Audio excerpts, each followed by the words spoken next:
अस्सलाम वालेकुम viewers, welcome back to my channel doctor Neelam official channel में मैं आप सबको खुश आमदीद कहती हूँ। व्यूवर्स, उम्मीद करती हूँ आप सब लोग खैरियत से होंगे। व्यूवर्स, आज मैं आपके साथ लो प्लेट प्लस 75 mg टैबलेट्स के बारे में कंप्लीट रिव्यू करने जा रही हूँ कि जो लोग इसको इस्तेमाल करते हैं उनके लिए क्या मुकम्मल मालूमात होनी चाहिए, वो इस वीडियो में आज आपको प्रोवाइड करूँगी। तो वीडियो को बिल्कुल भी स्किप मत कीजिएगा। और जी हाँ, जो मेरे चैनल पर न्यू है, जिन्होंने मेरे चैनल को सब्सक्राइब नहीं किया, मैं उनसे गुजारिश करती हूँ कि वो मेरे चैनल को सब्सक्राइब कर लें ताकि मेडिसिन से रिलेटेड इन्फॉर्मेशन डेली बेसिस पर मैं आप तक पहुँचाती रहूँ। तो फिर स्टार्ट करते हैं लो प्लेट प्लस 75 mg टैबलेट्स के रिव्यू। व्यूवर्स, लो प्लेट प्लस टैबलेट्स की एक्टिव कंपोजिशन है क्लोपिडोग्रेल जो कि एक एंटी प्लेटलेट एजेंट है। एंटी प्लेटलेट का मतलब ये होता है कि एंटी प्लेटलेट एजेंट्स वो होते हैं जो खून को पतला रखते हैं और खून में क्लॉट्स नहीं बनने देते, यानी खून में जो ब्लड की फ़्लो को जो रुकावट करते हैं, जो आपके ब्लड वेसल्स में क्लॉट्स बन जाते हैं, एंटी प्लेटलेट एजेंट्स वो नहीं, क्लॉट्स को नहीं बनने देते।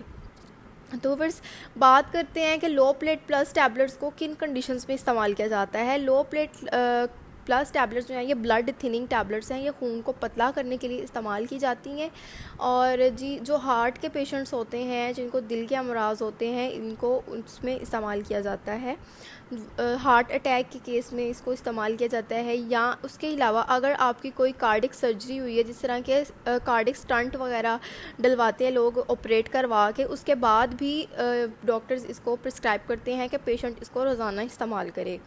उसके अलावा ये क्या करती है कि आपके ब्लड वेसल्स, जो आपके खून की नालियाँ होती हैं, उनमें ब्लड के फ़्लो को नॉर्मलाइज रखती हैं, क्योंकि इनमें ब्लड थिनिंग एक्टिविटीज़ होती हैं। ये खून को पतला रख के आपके खून की नालियों में खून के बहाव को नॉर्मलाइज रखती हैं, और उसके साथ साथ ये प्लेटलेट्स को कंबाइन हो के क्लॉट नहीं बनने देती।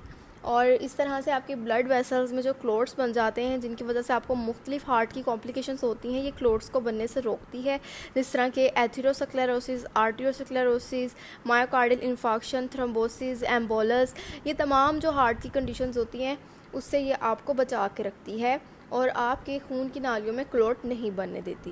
ये जो दिल के मरीज़ होते हैं ना, डॉक्टर्स इनको ये प्रिस्क्राइब करते हैं डेली बेसिस पर कि वो इसको यूज़ करें। इसको आप एस्पिरिन के साथ भी इस्तेमाल कर सकते हैं कम्बिनेशन में, क्योंकि एस्पिरिन जो है ना वो भी ब्लड को पतला रखती है। तो एस्पिरिन जो है वो लोप्रिन ब्रांड नेम से आती है, तो मैंने लोप्रिन पे भी आपको रिव्यू दिया हुआ है पहले भी। तो व्यूवर्स, ये थे तमाम इन्फॉर्मेशन इसके बारे में। और अगर हम इसके साइड इफ़ेक्ट्स की बात करें तो इसके कुछ कॉमन साइड इफ़ेक्ट्स हो सकते हैं, जैसा कि नोज़िया, मतली होना, वॉमिटिंग, उल्टी होना, और स्टमक अपसेट यानी मैदे का थोड़ा सा अपसेट हो जाना, कॉन्स्टिपेशन हो जाना और डायरिया वगैरह हो जाना, ये इसके कुछ कॉमन साइड इफ़ेक्ट्स हैं। व्यूवर्स, ये थी तमाम इन्फॉर्मेशन लो प्लेट प्लस टैबलेट्स के बारे में। अगर आपको इन्फॉर्मेशन पसंद है, इसको लाइक, शेयर और कमेंट ज़रूर कीजिएगा और मेरे चैनल को ज़रूर सब्सक्राइब कर दीजिएगा। थैंक यू, अल्लाह हाफिज़।